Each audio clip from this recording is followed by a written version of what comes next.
We're doing Man in the Box. Been almost 30 years, I think, since the release of Facelift, so what better time to celebrate than now?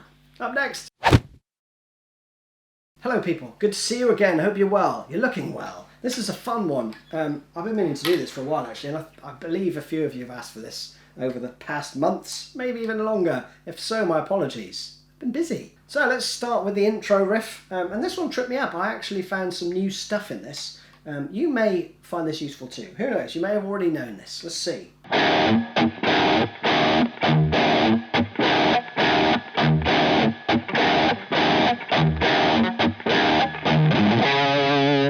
Now that is a teeny bit more technical than you would think. And the reason for that is what Jerry's doing in between the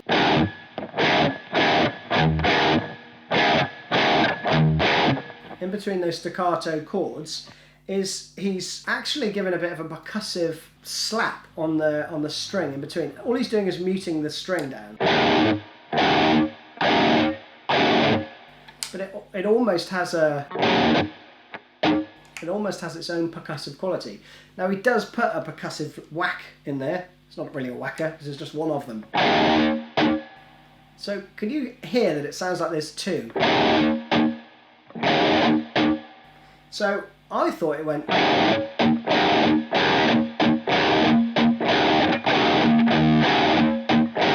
like that, right, with two in between, but that's not what he strums, at least not on the video I saw, and I think that's what he's doing on the album. So that is 3 sounds and 2 strums. Okay?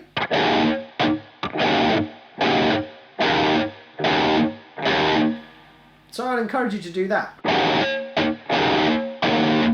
And there's also an open in there as well, right? So in terms of notes, you're just playing the open E string and the 5th fret on the A together. So let's break down the rhythm very slowly. It goes mute, whacker, mute, mute. All right, that probably doesn't sound very musical.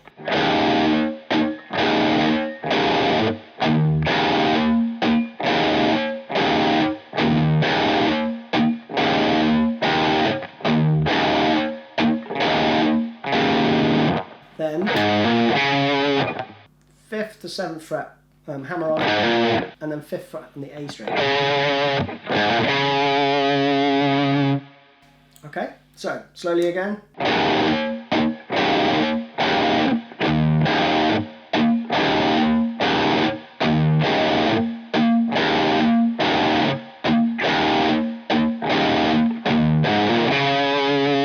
You probably already know how to play it anyway, but you may not have known about that, which is great. It gives it a slightly different rhythmic feel actually, because there's less going on with his right hand there. Then you're going to play this.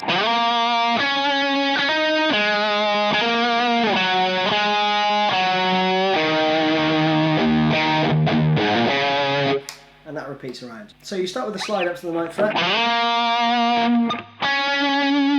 Then there's a hammer on right from the 7th to the 9th. 7th fret on the D. Another hammer on. Shift position down to the 5th fret on the same string. And then there's this rundown. Now there's a subtle bend on that 5th fret. And on the demo that he did actually play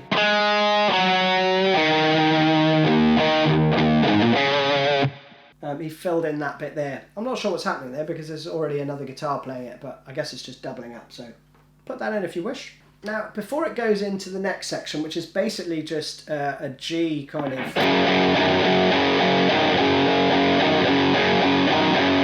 G blues thing, there is a little fill which goes, which you hear overdubbed, which is just 5th fret, open E, 5th fret again, and then a hammer on from the 5th to the 7th. Okay, Then you go into this. Now he mixes this up ever so slightly. First time round he plays this. And then the next 3 times he just plays. Now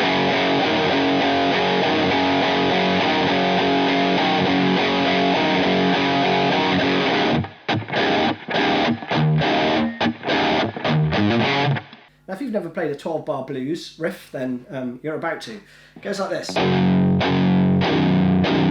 So you're going to go from G5, and you're going to put your little finger on the 7th fret while you're still playing the 3rd fret root note.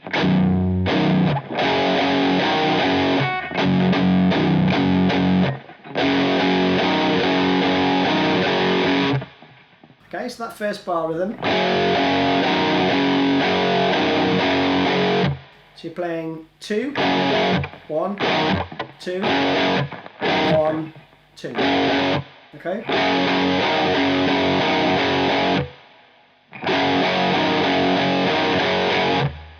But thereafter, the next 3 riffs are just.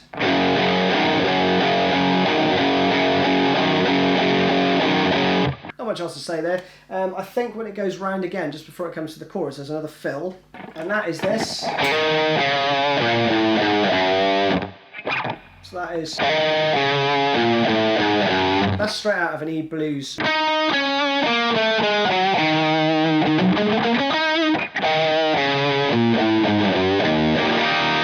Okay, so it's just starts with the hammer on 5th to 7th, down to the 5th, and then a run 7, 6, 5, slight bend on the 3rd fret, and then into the chorus. Now, the chorus is essentially alive. E, G, D, A. So, you're in good company.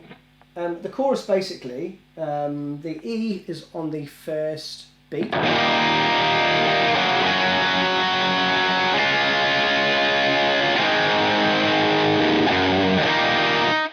Each time, right? But all the other chords are on the last 8th note of each beat, on the 4 and, okay? So if we count 1, 2, 3, 4.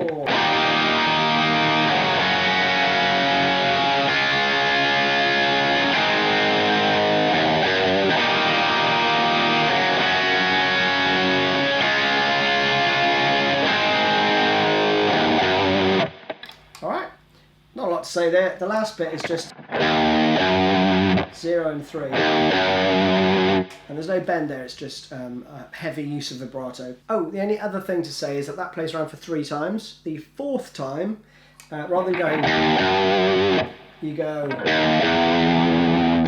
to the 1st fret rather than the 3rd, and then you're back into.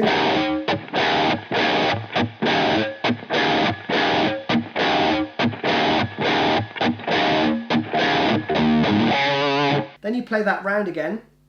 But there's another pre-chorus fill which goes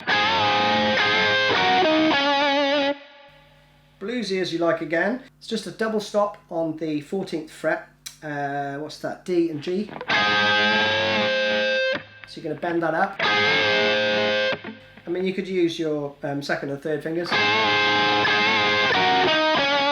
Probably easier. Or you could just use your 3rd finger if that's comfier.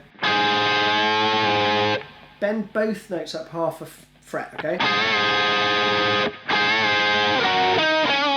And then you're going to play the 12th fret, another double stop, and then just 14, 12.